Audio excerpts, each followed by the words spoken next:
Bro 2025ல best movie சொல்லுங்க. Tamil டப்பிங்கும் OTT Tamil படம் சேர்த்து ஒரு 251 படம் வந்திருக்கும் போலையா கைஸ். அப்படி இந்த வருஷம் ஏகப்பட்ட படம் வந்தது. அதுல வந்து வெறும் 21 படத்தை தான் செலக்ட் பண்ணி வச்சிருக்கிறேன். மறக்காம பார்க்கலன்னா பார்த்துருங்க. ஃபர்ஸ்ட் மதகத ராஜா. என்னதான் படம் வந்து 10 வருஷத்துக்கு முன்னாடியே எடுத்திருந்தாலுமே இப்போ ஃப்ரெண்ட்ஸ் கூட தேட்டரில் உட்காந்து பார்க்கறதுக்கு செம சூப்பராகவே இருந்துச்சு. அப்புறம் குடும்பஸ்தன், மிஸ்டர் ஹவுஸ் கீப்பிங், நம்ம ஹரிபாஸ்கர் தான் நடிச்சிருந்தாரு. டிராகன், அது வந்து எல்லாருக்குமே ஃபேவரட்டான ஒரு மூவி. 2025லே வந்த ஒரு டார்க் ஹியூமர் காமெடினா வந்து பெருசுன்னு சொல்லிட்டு அந்த படம் சொல்லுவேன். அது சூப்பராக இருந்துச்சு. வீரா தீரா சுரா, குட் பேட் அக்லி. இது வந்து நிறைய பேருக்கு பிடிக்கும்னு நான் சொல்ல மாட்டேன், எனக்கு பிடிச்சிருந்தது. ஏகே நான் அந்த மாதிரி எந்த படத்துலையுமே பார்த்தது இல்லை. அப்புறம் ரெட்ரோ, அது பார்க்கும்போது ஒரு காமிக் ஃபிலிம் மாதிரி ஃபீல் ஆச்சு.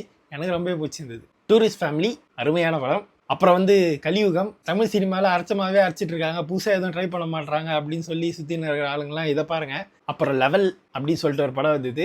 அப்புறம் சூரி ப்ரோ நடித்த மாமன் படம். அப்புறம் மெட்ராஸ் மேட்னி. டூரிஸ்ட் ஃபேமிலிக்கு அப்புறம் ஒரு நல்ல படம் பறந்து போ, தலைவன் தலைவி. அப்புறம் வந்து இந்திரா, சக்தி திருமகன், நிறைய பேர் பார்க்கல.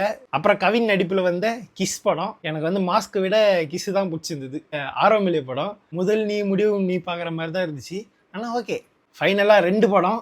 ஒன்று வந்து தாவூத், உண்மையிலே சூப்பராக இருக்கும். சிறை படம் உண்மையிலே வேறு லெவலில் இருந்துச்சு. இது எல்லாம் தான் என்னோட ஃபேவரட் லிஸ்ட்டு. உங்கள் ஃபேவரட் லிஸ்ட் ஏதாவது இருந்ததுன்னா மறக்காமல் கமெண்ட் பண்ணுங்கள். அடுத்த வருஷம் சந்திக்கிறேன். பை.